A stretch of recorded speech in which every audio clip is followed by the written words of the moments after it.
I am on the Spotlight. I am here with Director Ladd Ehlinger Jr. of the movie Flatland. It was put out and released in 2007. It's a computer animated film. It's based on the 1884 novella Flatland, A Romance of Many Dimensions by Edwin Abbott. And I'm also here with Mark Slater. Mark Slater composed the sound for the film.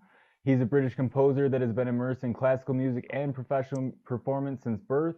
His instruments are piano, violoncello, voice, and organ. Right now, we are going to be streaming live the film Flatland, and we are going to be doing a commentary in the background, kind of like Mystery Science Theater. We'll see how it goes. It should go pretty well. Do you guys want to say anything to the audience before we start?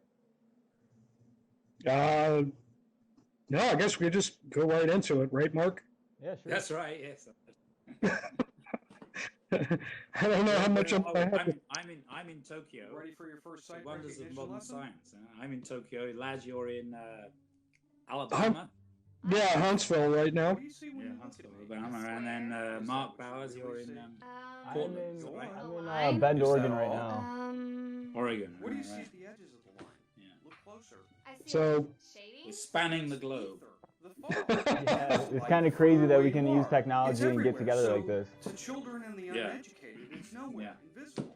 That's why they have to feel their way So, around. Lad, touch my people, question to you was, figure out what who was they are, or what what they was your are. thought Feelers are process behind systems. putting That's right, this that's right. book Now, to this suppose film? two individuals are approaching. well, I actually wanted to do it for many, many years, and I was waiting for computer technology to catch up so that I could be pretty much, a crew of one person making this If I were movie. a real triangle, you could hurt yourself on a sharp angle. And Why it- can't I just walk around it?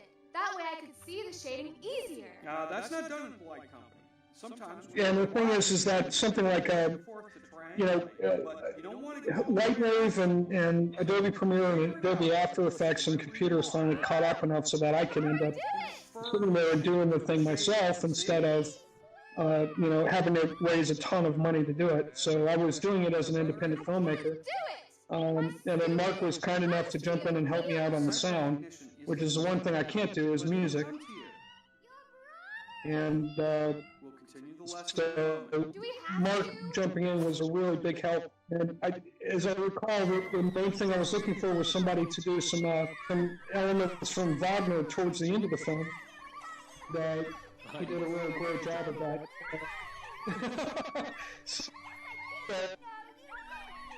And the big climax at the end when, that sort of 1960s, what do we call it? I can't remember what I called it exactly.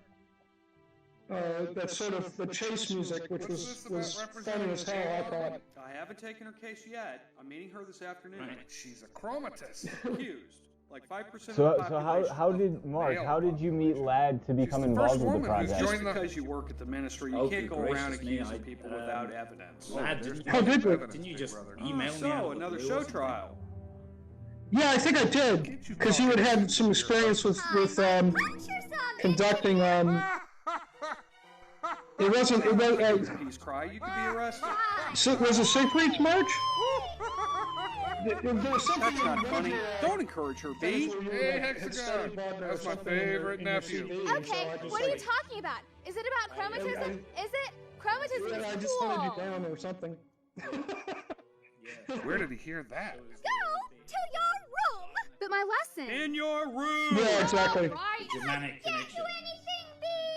Well, I can't stay. Well, Big doings this there's something afternoon. very. President is going to meet There was with something a little Romantisti. bizarrely Germanic Just about don't go out for one. Abbott's work to begin with, even though To warn you. just the abstract Client, I'm meeting her this mathematical afternoon. elements I of never his miss an work, appointment. which, I don't know why I decided that the funeral march would be a good element for Flatland, but I do think it ended up working out. Attend to your configuration. So the hardest part really for doing the film as far as visually goes was dealing with the fact that it's flat and two-dimensional. Now, and staying true to that, including the way that the creatures move and how they're laid out. I've seen other attempts at this film or other attempts at adaptation, and they kind of cheat. Like there's one where they actually have cars, and it looks like the cars are being from above, and you can't do that because the wheels can't actually roll or anything when you're seeing all four of the wheels. So the difficulty was in trying to make it actually semi-plausible that these two-dimensional creatures actually can exist, and they're just floating around on top of a liquidy surface and not have any depth at all. So a lot of it was sort of breaking the rules of what you usually do with movies, and try and use perspective and so forth and so on to keep the audience's attention visually. So I think you created stunning visuals, to be honest. Like the way that the animation moves, the way that the synchronicity with the shapes as the shapes are moving through right now. It's pretty amazing. Yeah, and that took a lot of time. I was literally doing all that stuff by hand in Lightwave 3D, right? You do each one of these frame by frame? No, what happened was that I did the animation in Lightwave, which is a 3D modeling program like Maya or 3D Studio Max. And so they're actually 3D characters, even though it's a 2D world.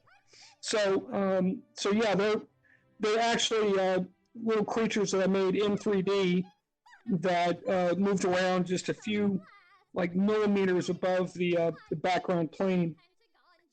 And that's kind of how I got a lot of the effects achieved by being able to zoom in like this, for instance, where she's got little hairs and stuff to swim around with, like she's an amoeba or something like that.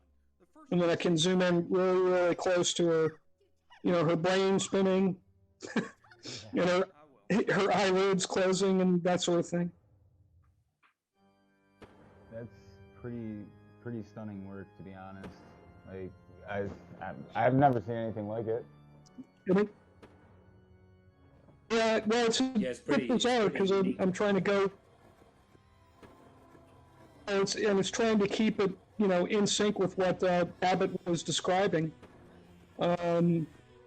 Especially with the single lines and the triangles and all that stuff. Of course, you've got the monotony of the reconfiguration thing for the kids and all that stuff, which, yeah, it's as bad as it sounds. Yeah.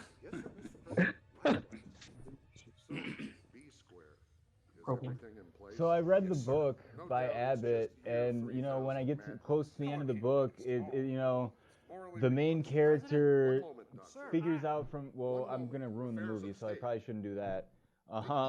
But philosophical wise, I know that you made the movie from the book. That's for certain. But do you believe inherently in yourself that there are other dimensions than the one that we live in? Kind of that's what the premise of the book was.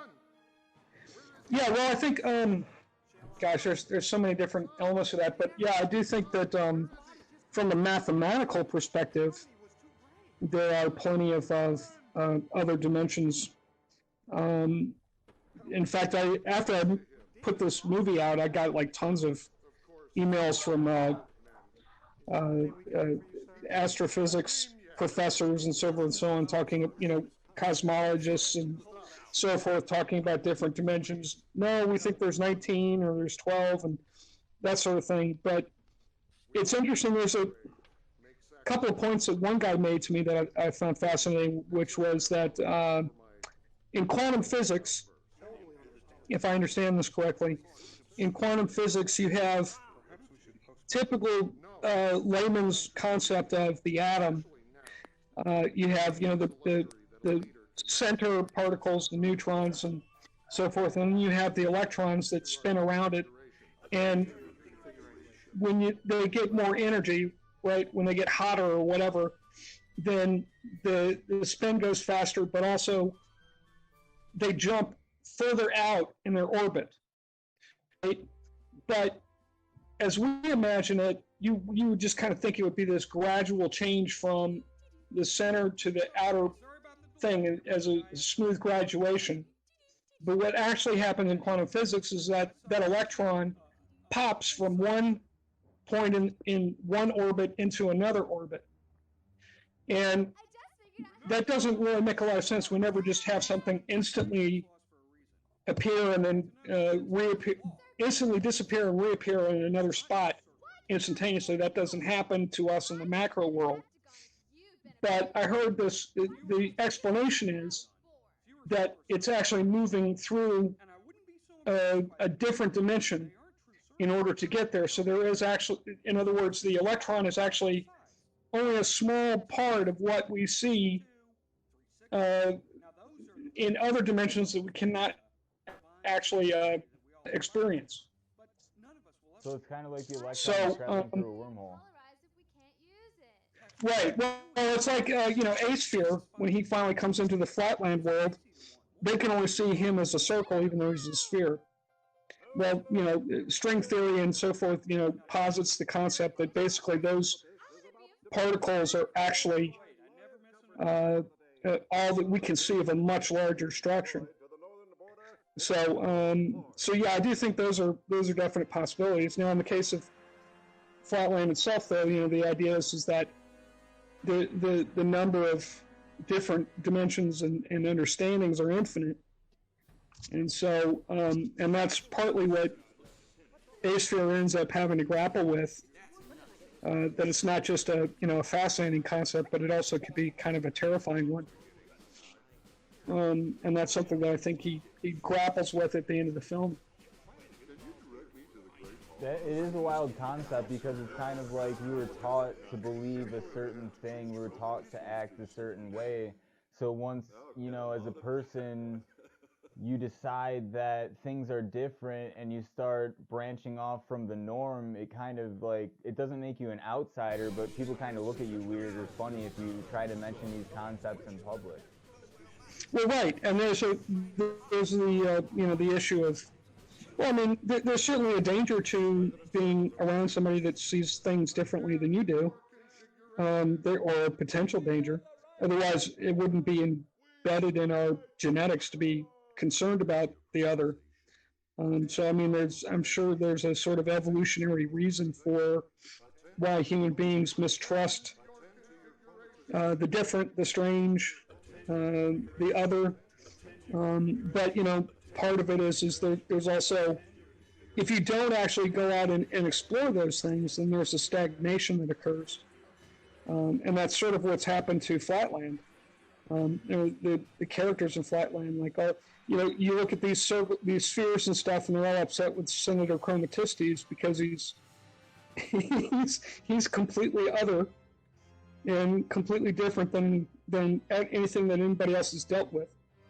So, so I guess they have a little bit of that Darwinian thing going on too. And then, this is where he meets the creature that's. She's a chromatist and a female. Yeah. Accused chromatist. Yeah, that's what they'll all say. This is interesting. But anyway, so where the hell was I? Talking about Chromatiste and how he was kind of exiled after a while after the revolution got halted. Right, exactly. And yeah, that's right, the first female chromatist.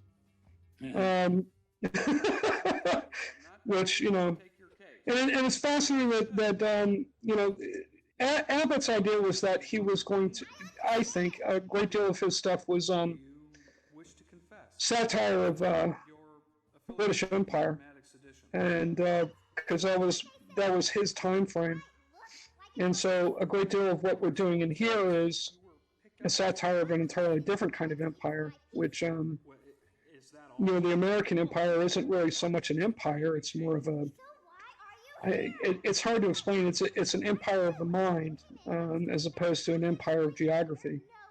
The British Empire tried to be an empire of the mind, or at least it was reaching for that. Especially, you could see it in there, the Magna Carta and all that stuff. And then, but still, it was also an empire of money and geography and resources and so forth. And I thought that was kind of a old and dated bit of satire to do.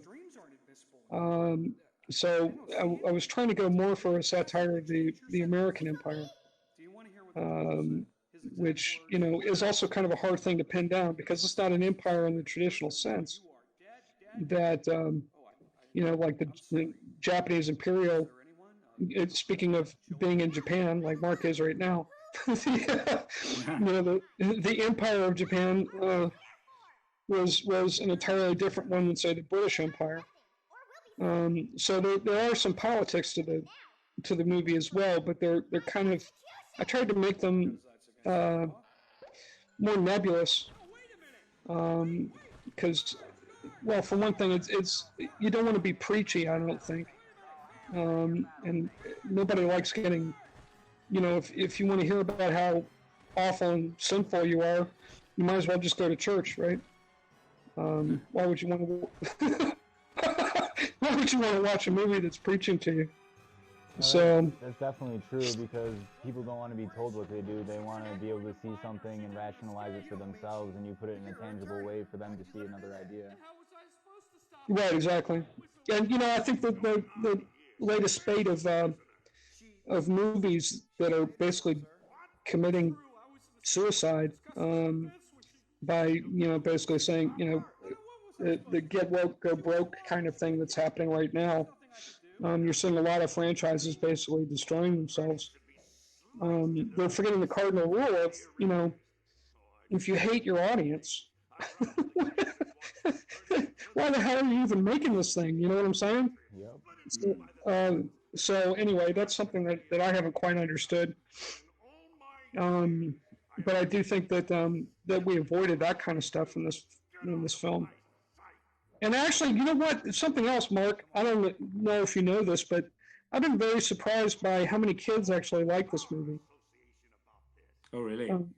Yeah, well, for some reason, we ended up selling a lot of copies of this to grammar schools and high schools. Uh-huh.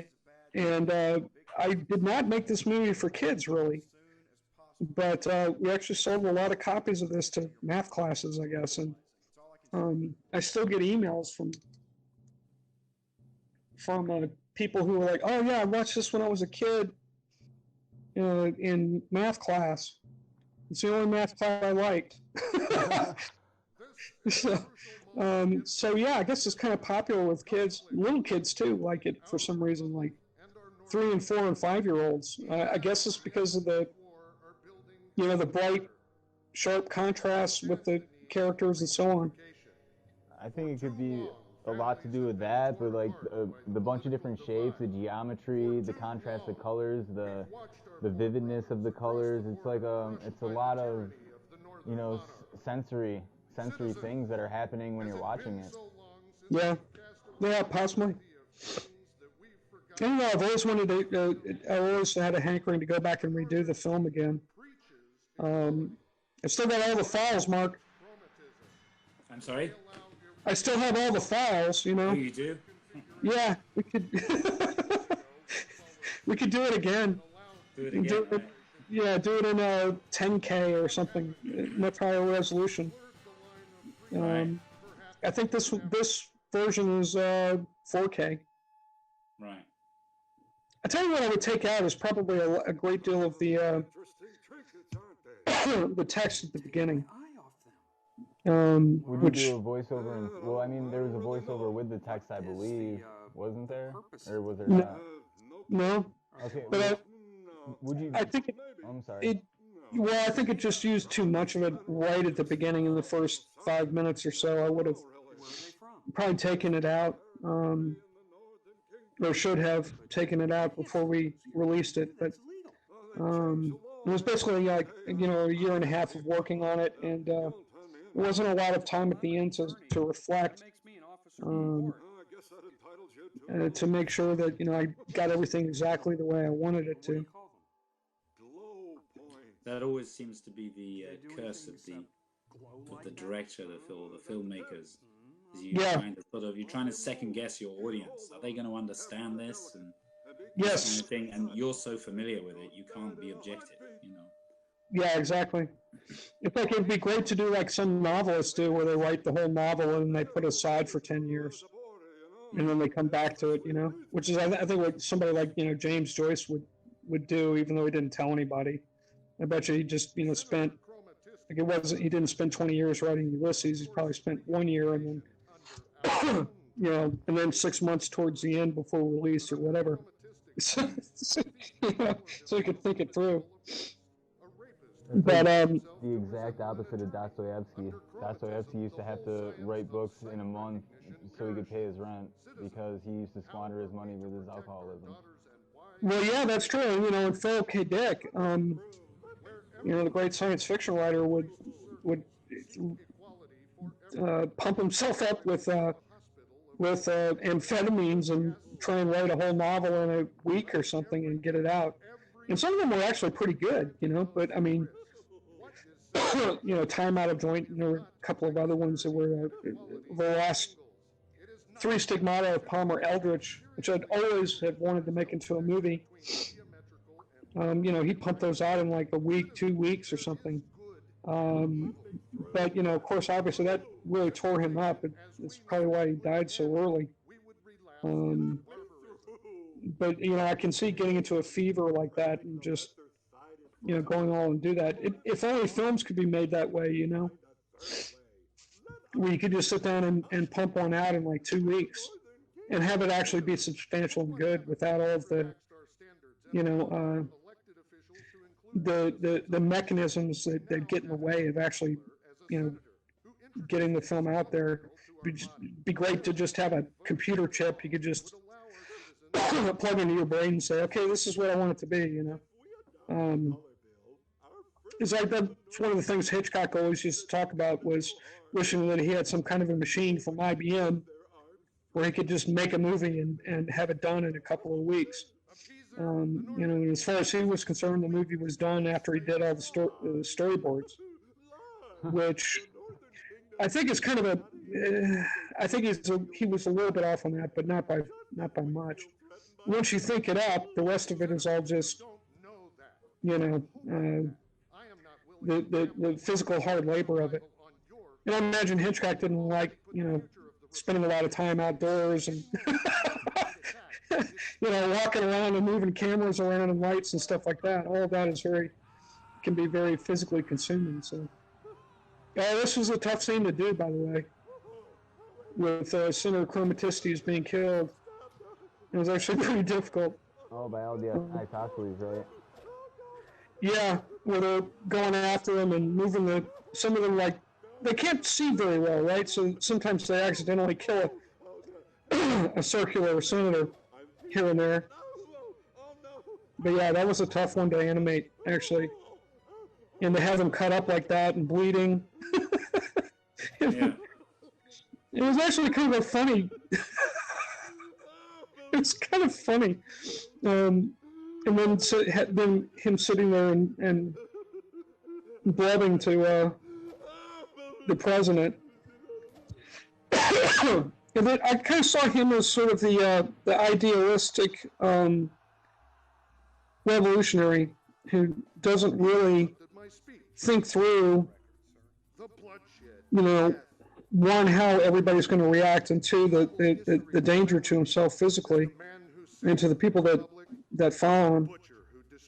I feel like it's kind of like all revolutionaries, though, because if people were worried about what was going to happen with them, they might never do what they were going to do in the first place. Well, yeah, that's true. But at the same time, the question is I don't know. I kind of saw him as I don't know, the ineffectual revolutionary who doesn't actually. I kind of imagined at one time what would the world have been like if Chromatistes had won, and I don't know if it would have been any better than what their current rigid system is. It's kind of weird to think about, though, because he's using people, with paint, and he's providing the world with color, but then you have Well, it ends up becoming dangerous for everybody that's living there, Yeah, because it screws up their ability to see. Yep, sight recognition. Yeah, so it causes them issues with that, So there's, with every revolution, there's additional dangers. Of course, the creatures in the north don't seem to have that problem, or at least they all live that way, or at least that's sort of how it's implied in the movie. Who's this character who comes up here? I always wanted to. Who's this guy? He's the trapezoid, and God, I can't remember what I did with him. I think it was something interesting though. It was just, as I recall, he was sort of like the man in the Macintosh from James Joyce novels, where, Nabokov, talked about having the odd little detail off to the side that isn't really part of the plot, but ends up having an effect on the character psychologically. I think that was why I threw him in there. Right. That little triangle. Yeah. One of those characters who didn't really do much, but he adds color and flavor to the story. Yeah. I really like the texturing that you put on the rocks in the scene before. Yeah. And it's the sort of thing that actually the Flatlanders can't see, Yeah. Yeah, I was caught up in it. No, geez, I'm just exhausted. And that the Death and murder, everyone killing everyone. that line that Tom Whalen helped me write the script for this. He's a really great writer and poet, novelist. And I threw in the line about the wars and rumors of wars at the beginning of the movie, and which he didn't think had much to do with anything. But I saw it as, a lot of people don't know the backstory of that quote, which is actually from Christ talking about the end times and that sort of thing. But he, in that same basic area, he predicted that their temple would fall, and the Romans, every single brick would be torn down. And a lot of what is happening in here reminds me of the Zealots in Israel and getting wiped out by Hadrian, the Emperor Hadrian. I don't know if you guys know the story of any of that, but basically you had Jewish zealots who got fed up with the Romans to the point where they basically took over the city of Jerusalem and prevented anybody from inside from leaving. And, just to show everybody that they meant business, they burnt all of the stores and stuff, and they would kill their own people who tried to escape. Now, one of them was the historian Josephus, and he ended up managing to escape. Said, "Hey, this is crazy. You're and he tried to convince his people to give up and whatever. And basically, destroyed the temple, tossed them all out, and said no Jews allowed in Israel at all. And that was like their great diaspora. But there's a lot of zealotry going on in Flatland that reminds me of that whole era. And I kind of imagine at the end of the film, when the war finally breaks out, that's what's going to be happening to all the. It's not to me, it doesn't seem like a very bright future for anybody in there or in the 3D world, which we go to in a little bit. But yeah, so that was kind of my thinking about why I put that quote in there. How did I know that if I couldn't see them? Tell me the length of the 900 It's definitely a very, very solid juxtaposition. I mean, you could juxtapose it with the world that we live in now. And like we were talking about earlier with, if you have a separate idea from the norm, you might be an outsider or whatever else. And in the current climate that we're living in, it's basically the same thing. It's like, we are being silenced to a certain degree if we want to speak out in different ways. And there's only a certain amount of gatekeepers or a certain amount of people who are working in the studios that would even allow certain work to even pass through. So it's kind of like, how do you get this work through? It's doing it independently. That's what I think. Yeah, that's about the only way to do it. And by the way, you know, I don't really hold it against gatekeepers for, you know, funding stuff that we've all seen before and doing sequels or, you know, the Avengers or whatever. It's a lot of money. You know, and somebody, if I happen to have, you know, $500 million sitting around, I'd want to have some justification, you know what I'm saying? I want to have some security. So, you know, I know there's a lot of directors out there that, you know, bitch and complain about the system and blah, blah, blah. But, I mean, I don't know if I would want to be in the position of running a studio and having millions and millions of dollars and shareholders and all the rest breathing down my neck. I can quite easily see, you know, being forced and basically turning down a you know, project A or project B because, you know, it would be too dangerous to do otherwise. It's like, what's that old saying? Nobody ever got fired for buying IBM, and which was a sort of an old saying that basically said, you know, go with the safe and true and protect yourself. So I guess I can understand the need to protect oneself in that kind of an environment.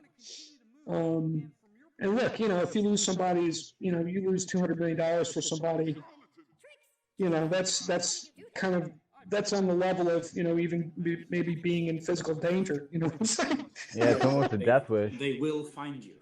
Yeah, right, exactly. They hunt you down. Hey, man, where's my $200 million, you bastard? Where'd you put it into Heaven's Gate? You know, or whatever it is that you say you gave the green light to. So, yeah, it's much safer to say no, and let's do Avengers Infinity War. It's just like a semblance of like a lack of storytelling, I feel like, nowadays in modern cinema. I feel like it's mostly CGI, action-based, and things like that. What are your thoughts? Yeah, I agree. I mean, and I think most of it is bathos.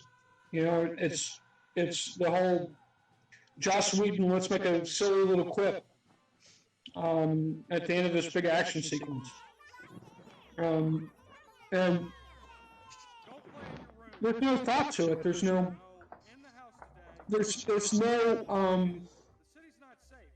wait for the audience. Hell, even a 1965 Star Trek episode would have more for the audience as far as, you know, the depth and meaning of what, you know, it applies to what your everyday life is. And a lot of the movies that are coming out now don't have anything to do with anything. Maybe they'll give you a little, I don't know, oh, cool dude, whoa, look at that shot, or whatever, but, and honestly, even some of the stuff that I don't know, I'm thinking like Peter Jackson stuff, you know, The Hobbit, or Lord of the Rings, or whatever. It's like, dude, fucking put the goddamn camera down and quit spinning it around like it's like I'm on a carousel. Just leave it alone for a few minutes and let, you know, and talk about something that matters. And I think that's my big complaint with most of cinema today. None of it matters. It's like it's just cotton candy and that's it. And there's no stake. And that's kind of why, like, because I'm a filmmaker too, and that's the reason why I went to film school, to be honest, was to try to bring storytelling back. And then, you know, when you get to the point of trying to actually work in the industry, well, I know from my experience, it's kind of like I didn't want to work in a place where it's like the things that I were trying to tell were basically just, in my opinion, were going to be shut down right from the start. Yeah. Well, and plus there is a big issue with, the mechanics of putting the film together are so expensive that it's, it's got to be made cheaper. It's got to be set up so that it can be made cheaper, and it can't. And I'm not meaning cheaper like, just slapping together a YouTube video, but there's got to be a way to make it more fluid, more faster, easier to put out. Which is, even Flatland, it took me about a year and a half to put together. And that was just me and Mark and then Tom Whalen writing it. But there is that whole issue of the mechanics of it and trying to get, a whole team behind you to make something like this. So it would be great if, you could make a whole film that looks live action and everything, not even looks CGI in that way. And I'd do it again. I'd make another film just if all it was just 2 or 3 people, and I could have a cast of thousands in it. Yeah. A cast of thousands, but it's just me and like 2 or 3 other people. Maybe some voice actors or something. Because it's like Hitchcock's films, right? They were big and they had money behind them and everything else, but the studio system allowed for him to literally be the writer for the whole film, right? So it wasn't. He was able to be the director in the chair. Everybody what to do, and you don't really have that anymore. Even on the giant big films, it's busy running around. It's a lot of drama. It's a lot of people trying to grab the wheel from you while you're driving, and you're driving 90 miles an hour. So, from that standpoint, making this film was a hell of a lot of fun, actually, because it was all cerebral and putting what you wanted in onto the screen without having to argue about every little piece of it. So yeah, that was fun. That part of it was.